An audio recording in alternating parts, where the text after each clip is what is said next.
샬롬, 반갑습니다. 윤정훈입니다.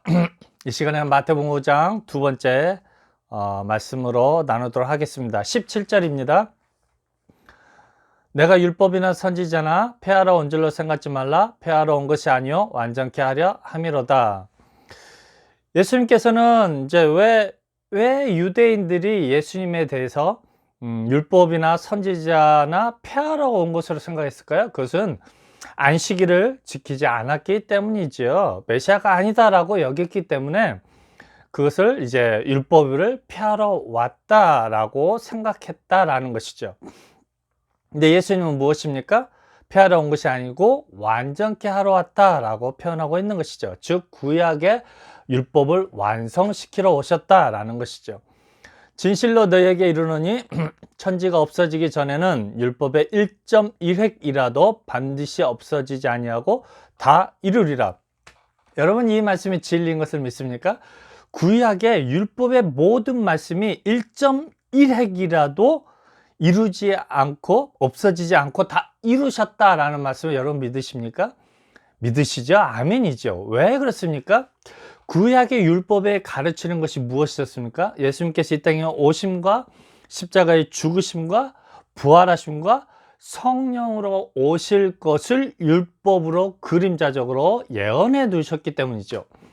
그렇기 때문에 그 말씀이 전부이기 때문에 하나님의 말씀은 1.1획도 없어지지 않고 다 이루셨다라고 우리는 선포할 수 있다는 것이죠. 그래서 하나님의 말씀은 진리다라고 이야기할 수 있는 것이죠. 왜냐하면 예수님께서 이 땅에 오셔서 그 말씀을 완성시켰기 때문이죠. 이 말씀들을. 그래서 하나님의 말씀은 율법의 1.1획도 없어지지 아니하고 다 이루셨다 하는 그 말씀을 이루신 것이죠. 그래서 그러므로 누구든지 이 계명 중에 지극히 작은 것 하나라도 버리고 또 그같이 사람을 가르치는 자는 천국에서 지극히 작다 일컬음을 받을 것이요. 죄송합니다. 누구든지 이를 행하며 가르치는 자는 천국에서 크다 일컬음을 받으리라. 여러분, 천국이 무엇입니까? 여기서 표현하는 천국은 예수님을 인정하고 예수님의 통치를 받는 사람들의 나라가 바로 천국인 것이죠. 이 시대도 동일하죠. 여러분, 천국 백성입니까? 그렇죠. 왜요? 예수님의 통치를 받는 사람들의 나라이기 때문이죠. 이건 육체적인 물리적인 공간을 이야기하는 것이 아니죠. 영적으로 우리 성령 하나님의 통치를 받는 사람들의 나라이기 때문에 이 시대에도 저와 여러분들에게도 동일하게 이 성령의 법칙이 적용되어 있기 때문에 우리는 천국 백성이다 이야기를 할 수 있다라는 것이죠. 그래서 이 계명 중에 지극히 작은 것이 무엇입니까? 예수님은 메시아다라는 것이죠. 구약에서 예언된 그 메시아가 바로 사람 형상을 입고 이 땅에 오신 그 예수님이다라는 것이죠. 이 마태가 증거하고 있는 이 복음, 유대인들이 배척했던 그 예수님이 바로 우리의 메시아가 되신다라는 것이 무엇입니까? 이 계명 중에 지극히 작은 것이다라는 것이죠. 그렇죠? 그래서 누구든지 이를 행하며 지키며 가르치는 자가 천국에서 크다 일컬음을 받는다라는 것이죠. 예수를 믿고 따르는 예수님의 자녀가 되어지며 예수님의 제자가 되어지며 예수님의 복음의 일꾼이 되어진다라는 것이죠. 그래서 천국에서 크다 일컬음을 받게 된다라는 것이죠. 내가 너에게 이르노니 너희 의가 서기관과 바리새인보다 더 낫지 못하면 결단코 천국에 들어가지 못하리라. 이게 만약에 윤리와 도덕이라고 이야기한다면, 철저하게 이 율법을 지키는 걸로 이야기한다면 이 땅에서 결단코 천국에 들어갈 사람은 단 한 명도 없을 것입니다. 하지만 이 의가 바로 예수 그리스도에 대한 이야기이기 때문에, 그 말씀이기 때문에 우리는 이 예수님을 믿음으로 말미암아 천국에 들어간다라는 것이죠. 문자적으로 해석해서 그 의가 선한 행실, 윤리적인, 도덕적인 고도의 윤리라고 한다면은 결단코 이 세상에서는 천국에 들어갈 사람이 극소수일 것입니다. 하지만 이 의로움은 바로 예수 그리스도를 믿음으로, 예수 그리스도를 마음으로 영접해서 그를 증거하고 그를 선포하고 그를 빛과 소금의 역할을 감당하는 것으로 설명하고 있기 때문에 우리는 천국에 들어갈 수 있다라는 라는 것이죠. 옛 사람에게 말한 바 살인치 말라. 누구든지 살인하면 심판을 받게 되리라 했다는 것을 너희가 들었으나, 율법이죠. 모세에게 준 율법의 내용 것이죠. 나는 너에게 이르노니 형제에게 노하는 자마다 심판을 받게 되고, 형제를 대하여 나가라 하는 자는 공회에 잡히게 되고, 미련한 놈이라 하는 자는 지옥불에 들어가게 되리라. 여러분, 이게 율법이죠. 여러분, 이 율법의 완성은 누구입니까? 예수님이죠. 그림자로 율법의 그 행위들을 예수님 믿고 따르는 착한 행실인 것이죠. 그래서 이 예수님에 대해서 뭐라고 이야기했기 때문입니까? 노하게 되고. 왜요? 예수 저는 메시아가 아닌데 스스로를 메시아다 이야기하고 있다라는 것이죠. 그렇죠? 그래서 신선 모독죄를 벌하고 있다. 제가 어디서 태어난 것을 우리가 다 알고 있고, 동정녀 탄생이 아닌데 동정녀 탄생으로 이야기하고 있고, 이제 그 모든 것들이 뭐예요? 이 형제로 오신, 사람 형상을 입고 유대인으로 오신 예수님에 대해서 노하게 된다라는 것이죠. 예수님은 그 형제로 오신 예수님에 대해서 뭐 하게 됩니까? 나가라, 바보라는 자는 이제 어떻게 된다는 거예요? 심판자 앞에 서게 된다라는 것이죠. 우리의 심판자가 누구입니까? 여호와 하나님이시죠. 예수님 자신인 것이죠. 그렇기 때문에 그 사람들은 결단코 지옥불에 들어가게 된다라는 것이죠. 그러므로 예물을 제단에 드리다가 거기서 내 형제에게 원망 들을 만한 일이 있는 줄 생각나거든. 그렇죠? 여러분, 죄사함을 받는 이 제사 제도보다 더 소중한 게 무엇입니까? 하나님을 대면하는 일입니다. 이 제사장들도요, 이 제단에 들어가기 전에 잘못된 것들을 범하고 들어가게 되면 죽음을 당했던 것입니다. 이게 이 제사 제도이고요, 죄사함을 받을 수 있는 유일한, 하나님께 죄사함 받을 수 있는 유일한 제사제도였던 것이죠. 율법이었던 것이죠. 근데 그 제사제도보다도 더 중요한 게 무엇입니까? 예수님과의 만남이다라는 것이죠. 그래서 이 예수님에게, 이 형제에게 원망 들을 일이 있으면 이제는 어떻게 하라고? 이 율법을 내려놓으라는 것이죠. 왜냐하면 이 율법의 완성이신 예수님이 오셨기 때문인 것이죠. 그래서 24절에 예물을 제단 앞에 두고 먼저 가서 형제와 화목하고 그 위에 와서 예물을 드리라 라고 설명하고 있는 것이죠. 그래서 마태가 증거하는 복음에 이 말씀이 포함되어져 있다라는 것이죠. 너를 송사하는 자와 함께 길에 있을 때 급히 사화하라.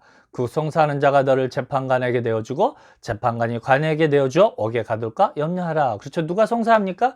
이 율법을 지키지 않고 있다라고 예수님께서 이 유대인들을 송사하고 있다라는 것이죠. 왜 너희들은 율법을 지키지 않느냐는 것이죠. 왜냐하면 율법의 완성이 바로 예수 그리스도이기 때문이죠. 그래서 어떻게 합니까? 송사하는 자와 화목하라라는 것이죠. 사화하라는 것이죠. 그래서 26절에 정확하게 그에 대해 설명하고 반복하고 있죠. 진실로 내게 이르노니 내가 홀이라도 남김없이 다 갚기 전에는 결단코 거기에서 나오지 못하리라. 그렇죠? 예수님과의 그 관계를 회복하지 못하면 결단코 지옥에서 나올 수 없다라는 것이죠. 그 지하 감옥에서, 옥에서 나올 수가 없다라는 것이죠. 27절입니다. 또 간음치 말라 했다는 것을 너희가 들었으나, 동일하죠? 율법이지요. 나는 너에게 이르노니 여자를 보고 음욕을 품는 자마다 마음에 이미 간음하였느니라. 여러분, 이 간음하게 되면 율법을 범하는 자가 돼서 죄인이 되어지죠. 죄인은 결단코 하나님 나라에 들어갈 수가 없죠. 어떻게 우리가 하나님 나라에 들어갑니까? 의인이 되었을 때 하나님 나라에 들어갔죠. 우리가 언제 의인이 됩니까? 예수님을 말미암아 죄사함을 받았을 때 의인이라 칭함을 받게 된다는 것이죠. 그래서 이 율법을 들어서, 율법으로는 여러분 의롭다 칭함을 받을 수 있는 자가 없죠. 이 율법의 의로는 결단코 서기관과 바리새인보다 낫지 않고는 천국에 들어갈 수가 없죠. 하지만 이 율법의 완성이신 예수님의 관계가 회복되어졌을 때 우리는 죄사함을 받게 된다라는 것이죠. 그래서요, 이제는 어때요? 이 율법보다 더 엄한 법을 줍니다. 무엇입니까? 생각하는 것만으로도 간음죄가 된다라는 것이죠. 여러분, 우리가 이걸 문자적으로 해석해서 여러분 생각하는 것도 죄가 됩니다 라고 이야기하죠. 이거 얼마나 유치하고 초보적인 생각인지 모릅니다. 여러분, 이 생각하는 것들은 당연한 인간의 본성이지요. 이건 당연한 이런 마음이 있을 때 여러분 결혼도 하고 짝짓기도 하고, 그렇죠? 결혼 제도를 통해서 이제 우리 세대가 계속해서 이어지는 것이죠. 그렇죠? 이건 당연한 사람의 본능이다 할 수 있을 것입니다. 만일 내 오른 눈이 너로 실족게 하거든 빼어내버리라. 내 백체 중 하나가 없어지고 온몸 지옥에 던지지 않는 것이 유익하며. 그렇죠? 왜 여러분 이제 오른 눈이 실족게 합니까? 예수님 바라보지 못하게 하기 때문이죠. 예수님으로 나아가지 못하게 하는 것이기 때문이죠. 형제로 오신 예수님에 대해서 이 눈이 뭐래요? 이 눈이 잘못 판단하게 만들기 때문에 이 눈을 차라리 뭐 해버리라고요? 빼어버리고 차라리 천국에 가는 게 낫다라는 것이죠. 여러분, 이것을 문자적에서 실제로 눈을 뺀다고 여러분 이 가늠한 생각이 없어집니까? 아니죠. 이건 본능이라고 말씀드렸죠. 또 어떻게 합니까? 또 만일 내 오른손이 너를 실족하게 하거든. 왜요? 예수 인정하냐고 예수님을 때리고 예수님께 돌을 던지는 그 행위인 것이죠. 그러면 차라리 어떻게 하는 게 낫다고요? 이 손을 찍어버리라는 것이죠. 이것을 문자적으로 해석해서 윤리적으로 해석해서 이것이 나쁜 행동을 하려면 잘라버리라는 것입니까? 아니죠. 여러분, 이 땅에서 우리가 건강하게 하나님 일을 하는 것들이 정말 중요하고 소중한 것이죠. 그래서 이 말씀은 율법을 들어서 율법의 완성이신 예수를 믿고 따르라라는 것이죠. 여러분, 이 율법으로는 완전하게 될 수 없다라는 것이죠. 그래서 더 고도의 윤리를 더 설명하는 것이죠. 이 율법으로는 이제 안 된다라는 것이죠. 죄사함을 받을 수가 없다라는 것이죠. 그래서 이 시대에 많은 그런 신학자들과 이제 그 신학 교수님들과 목사님들이 실수하는 게 무엇입니까? 고대 윤리를 이야기하고 있다라는 것이죠. 그래서 이렇게 해석되어졌을 때 그냥 그 말씀은 좋다 하지만 사람들은 지킬 수 없다라고 결론을 맺을 수밖에 없다라는 것이죠. 하지만 그게 아니죠. 이 마태가 증거하는 복음은 무엇입니까? 율법의 완성이신 예수님을 쫓아라는 것이죠. 율법은 너희가 음욕하는 자는 이제 가늠하였지만 이제는 더 그 고도의 율법이 있는데 그것이 뭐예요? 이제 생각만 해도 가늠죄가 된다라는 것이죠. 그렇죠? 그래서 율법은 죄사함을 받을 수가 없다라는 것이죠. 이제는 율법의 완성이신 예수를 마음으로 영접했을 때 우리가 온전한 죄사함을 받을 수 있다라는 것들을 윤리를 들어서 설명하고 있다라는 것이죠. 그래서 윤리적인 간음죄를 저지르지 말라라는 그 윤리를 가르치는 것이 아니다라는 것이죠. 여러분, 그런다고 해서 우리가 간음죄를 마음껏 방종하면서 방탕해서는 됩니까? 안 되죠. 그것은 어떤 행위입니까? 우리 주님의 그 복음을 증거하는데 굉장히 큰 걸림돌이 된다라는 것들을 우리는 반드시 기억해야 할 것입니다. 그래서 말씀에도 이야기하죠. 결단코 방종하지 말라라고 이야기하는 것들을 우리는 알 수 있습니다. 31절입니다. 또 일렀을 누구든지 아내를 버리려거든 이혼 증서를 줄 것이라 하였으나 율법이죠. 나는 너에게 이르노니 누구든지 음행한 연고 없이 아내를 버리면 이는 저로 간음하게 하며 또 누구든지 버린 여자에게 장가드는 자도 간음함이니라. 그렇죠? 여러분, 이게 말도 안 되는 것이죠.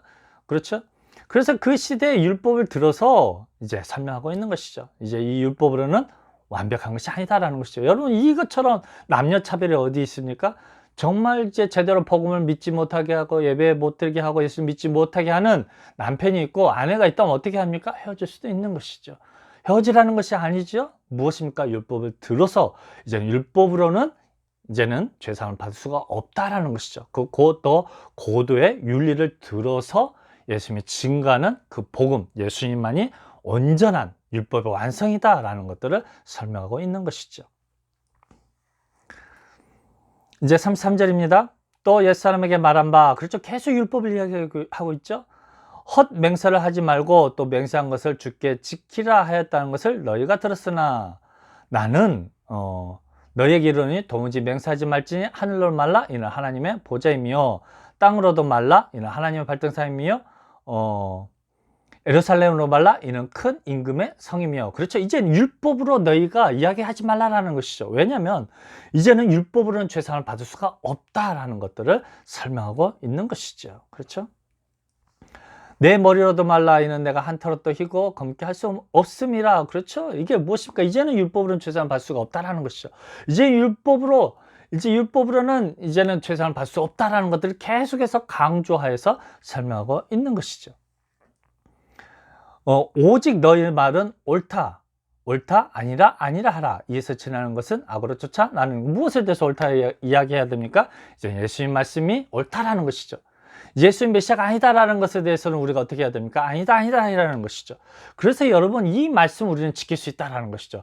여러분, 우리는 이제는 간음하지 않을 수 있다라는 것이죠. 왜요? 신랑 대신 예수님을 우리가 받게 되면 우리는 어떤 사람이 되니까 간음하는 자가 아니게 되는 것이죠. 왜냐하면 신랑 대신 예수님은 우리의 신랑으로 받아들였기 때문이죠. 그래서 창세기에서도 하나님께서 짝 주어진 짝을 결탄코 세상의 사람들이 세상에 나눌 수 있다고요, 없다고요? 없다라고 마침표를 찍기 때문이죠. 하지만 우리 사람과 사람 사이에 결혼은 어때요? 얼마든지 나눌 수 있는 것이죠. 그렇죠? 그래서 재혼도 할 수 있고요. 그래서 이제 그런 것들은 어때요? 자연스러운 사회 흐름이다라는 것이죠. 그렇죠? 그것을 윤리를 들어서 설명한 것이지 이제 그것을 실제로 문자적으로 윤리적으로 이야기한 것이 아니다라는 것들을 우리는 반드시 깨달아 알아야 될 것입니다. 또 눈은 눈으로 이는 이로 갚으라는 것을 너희가 들었으나, 그렇죠? 이게 모세 율법인 것이죠. 나는 너에게 이르노니 악한 자를 대적하지 말라. 또 누구든지 내 오른편 뺨을 치거든 왼편을 돌려대며. 그렇죠? 얼마나 약한 내용입니까? 오른편을 때리면 왜 왼편을 대야 됩니까? 이건 말도 안 되는 것이에요. 여러분, 이렇게 설명하고 가르치는 사람들도 실제로 그 사람들을, 그 교수를, 그 신학자들을 오른편 때려 보십시오. 왼편을 돌려서 되는 사람이 있습니까? 없거든요. 그래서요, 하나님의 말씀은 영이요 생명의 말씀인 것이죠. 이 말씀 자체가 우리에게 생명을 주시는 율법에 완성된 하나님의 말씀이다라는 것이죠. 여러분, 누가 이제 이 유대인들의 뺨을 때리고 있습니까? 누가 이 유대인들에게 대해서 악한 자가 되었습니까? 율법에 철저히 지키라는 안식일도 범하고, 이제는 예수님께서 자기가 참 하나님이다 이야기하면서 하나님께 신성모독한다고 생각하는 유대인들의 무엇을 하고 있습니까? 그들의 뺨을 때리고 있다라는 것이죠. 그래서 어떻게 하랍니까? 그에 대해서 화목하라는 것이죠. 그에 대해서는 예수님이 오른뺨을 때리면 예수님께서 왼뺨을 대어라라는 것이죠. 그래서 이제 40절에 보면 그 말씀을 더 선명하게 해석을 해주고 있습니다. 널 송사하여 속옷을 가지고자 하는 자에게 어떻게 하라고요? 겉옷까지 주어라는 것이죠. 속옷은 마음을 원할 때 뭐예요? 행동으로 겉옷까지 주어라라는 것이죠. 여러분, 이걸 문자로 봤을 때는 얼마나 황당합니까? 또 누구든지 너로 억지로 오리를 가게 하거든 그 사람과 심리를 통해 하고. 그렇죠? 억지로 끌고 가고 있는 것이죠. 이 예수님에 대해서 이 받아들이지 않는 유대인들에게 예수님 어때요? 억지로라도 끌고 간다라는 것이죠. 이제 윤리로서는, 율법으로서는 주장을 받을 수가 없다라는 것이죠. 억지로 끌고 갈 때 어떻게 하라고요? 심리까지도 동행해 주어라라는 것이죠. 여러분, 이게 실질적으로 문자적으로 한다 그러면 여러분, 이 심리 같이 가질 사람 누가 있을까요? 그 시간 낭비이며 돈 낭비인 것이죠. 그것은 자기 시간을, 다른 사람 소중한 금 같은 시간을 다른 사람들에게 어때요? 거저주는 것이죠. 바보 같은 행동인 것이죠. 하지만 이 말씀은 그 바보 같은 말씀이 아니라, 그 바보 같은 행동이 아니라 영이요 생명의 말씀이며 진리의 말씀인 것을 우리는 반드시 깨달아야 할 것입니다. 이 말씀 누가 누구한테 요구하는 말씀입니까? 예수님께서 유대인들에게 요구하는 것이죠. 마태가 유대인들에게 증거하는 복음인 것이죠. 이 시대에 저와 여러분들에게 증거하고 있는 영이요 생명의 말씀이 되는 것이죠. 그래서 42절요, 내게 구하는 자에게 주며 내게 꾸고자 하는 자에게 거절하지 말라. 여러분, 돈 꾸어주라 하는데 거절하지 말라고요? 여러분, 정말 이거 문자로 한다면요, 그렇게 가르친 자에게 여러분 실제로 꾸어주라고 이야기해 보십시오. 꾸어줄 사람 한 명도 없을 것입니다. 왜요? 자기 돈의 소중함을 알기 때문이죠.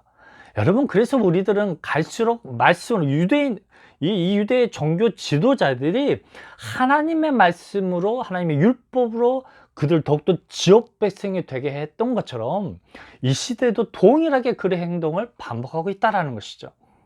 꾸고자 하는 자에게 거절하지 말라고 누가 유혹을 합니까? 세상 사람들이 이 말씀을 알아서 우리 기독교인들을 바보로 만드는 것이죠. 멍청이로 만들어버리는 것이죠. 이 말씀 무엇입니까? 예수님께서 우리의 마음을 요구하는 것이죠. 그렇죠? 그래서 43절이요, 또 내 이웃을 사랑하고 내 원수를 미워하라 했던 건 너희가 들었으나 율법이죠.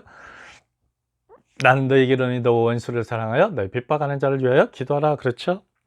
누구입니까? 유대인들에게 있어서는 예수님이 그 행동을 하고 있다는 것이죠. 이 유대인들이 보기에 예수님의 제자들이 그렇게 복음을 증거하고 있다는 것이죠. 유대인들이 보기에 예수님 메시아가 아닌데 예수님의 제자들이, 예수님이 너희들이 십자가에 못 박혀 죽인 그 예수님께서 우리의 기다렸던 그 메시아다라는 것이죠. 그게 무엇입니까? 원수 같은 행동이었고 유대인들을 핍박하는 행동이었다라는 것이죠. 이같이 한자 하늘에 계신 너희 아버지 아들이 되리니, 그렇죠. 결론이 정확하게 나오고 있습니다. 이렇게 행동했을 때 우리가 무엇이 된다고? 하나님의 아들이 된다라는 것이죠. 여러분, 만약에 문자적으로 했을 때 여러분 하나님의 자녀가 될 사람들은 결단코 한 사람도 없습니다. 그렇죠? 결단코 한 사람도 없다라는 거예요. 그러면 이 말씀을 지킬 필요도 없고 지켜도 지킬 수도 없고, 그래서 많은 사람들이 어떻게 이 설교를 듣습니까? 그냥 좋은 말씀이다. 뭐 지켜도 되고 안 지켜도 되고 할 수 있으면 최선을 다해서 지켜야 된다.